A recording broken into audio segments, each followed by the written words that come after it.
26 नवंबर 2008 को मुंबई पर देश के इतिहास का सबसे बड़ा आतंकी हमला हुआ था। पाकिस्तान से आए आतंकवादियों ने इस हमले में पुलिस और नौसेना के 17 जवानों समेत 166 लोगों को मौत के घाट उतार दिया था।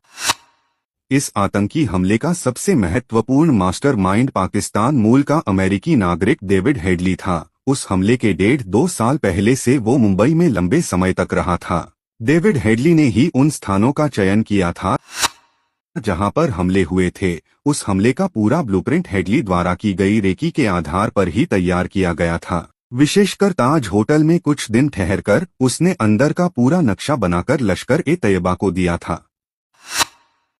2009 में अमेरिकी एजेंसियों की हिरासत में पूछताछ में कुछ आतंकियों द्वारा दी गई जानकारियों के कारण अमेरिकी खुफिया एजेंसियों ने डेविड हेडली की निगरानी शुरू कर दी थी और अंततः 9 अक्टूबर 2009 को शिकागो इंटरनेशनल एयरपोर्ट पर उसे गिरफ्तार कर लिया गया था। पूछताछ में उसने कई अन्य आतंकी हमलों के साथ ही साथ मुंबई हमले में अपनी भूमिका का खुलासा भी कर दिया था।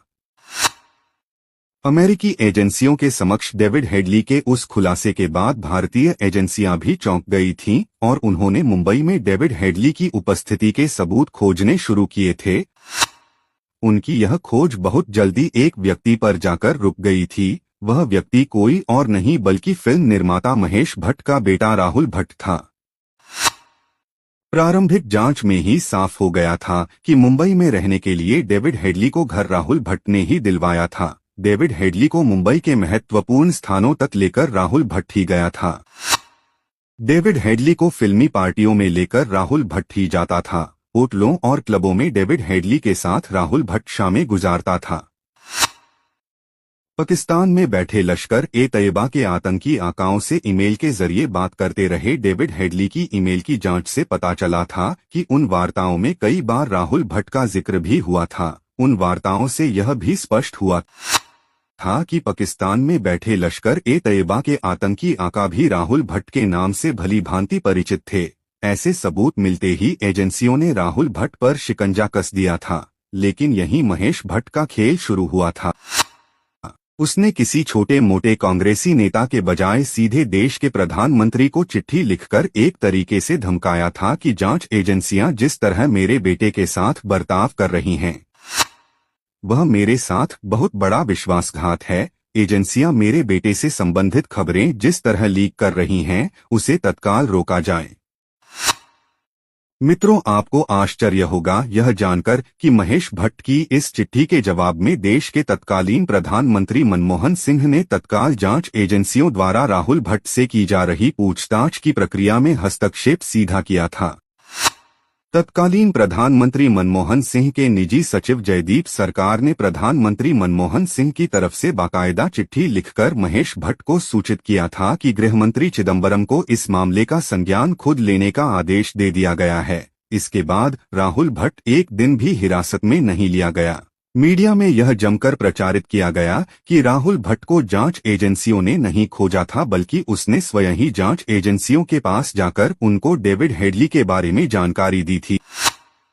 एनडीटीवी पर उसका बहुत लंबा इंटरव्यू कई दिन तक दिखाया गया था। बरखा दत्त ने राहुल भट्ट को भोला भाला निर्दोष सिद्ध करने वाली रिपोर्टों की झड़ी लगा दी थी। किसी भी मीडिया हाउस ने राहुल भट्ट पर बरसी इस सरकारी कृपा की खाल नहीं खींची थी। परिणामस्वरूप पूछताछ की लीपापोती के बाद राहुल भट्ट को उसी यूपीए सरकार की उसी एनआईए ने निर्दोष बताकर क्लीन चिट दे दी थी। जिस यूपीए सरकार की उसी एनआईए ने बिना एक भी सबूत के भारतीय सेना के कर्मठ अधिकारी कर्नल पुरोहित को आतंकवादी बताकर 6 वर्ष तक जेल में बंद करके भयानक यातनाएं दी थीं। क्योंकि पोस्ट लंबी हो रही है, इसलिए एक उदाहरण देकर बात समाप्त कर रहा हूं कि राहुल भट्ट ने जांच एजेंसियों से बताया था कि मोक्ष नाम के जिस जिम में मैं ट्रेनर था, उसी जिम का मेंबर बनकर जब डेविड हेडली आया था, तब उसे ट्रेनिंग देने के दौरान उससे मेरी जान पहचान हो गई थी।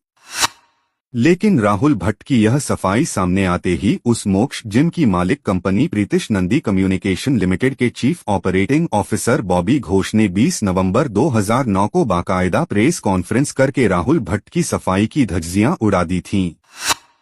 उन्होंने कहा था कि डेविड हेडली अक्टूबर 2006 से अक्टूबर 2007 तक हमारे जिम का मेंबर था, कभी कभी जिम में आता था, जबकि राहुल भट्ट ने हमारे जिम में अगस्त 2001 से मई 2002 तक ट्रेनर के रूप में काम किया था।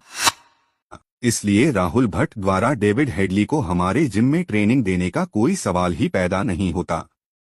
आपको अपनी कल्पना के घोड़े बहुत तेजी से बहुत ज्यादा दूर दौड़ाने की आवश्यकता नहीं है।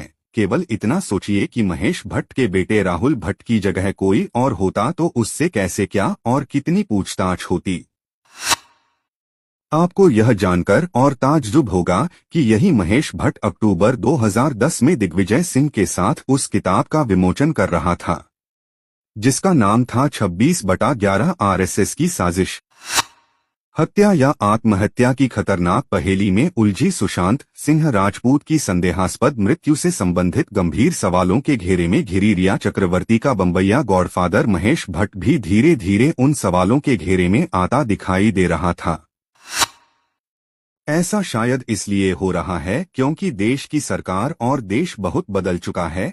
अब सूचनाओं के लिए वो 1.5-2 दर्जन न्यूज चैनलों और 3 से 4 दर्जन अखबारों का गुलाम नहीं है।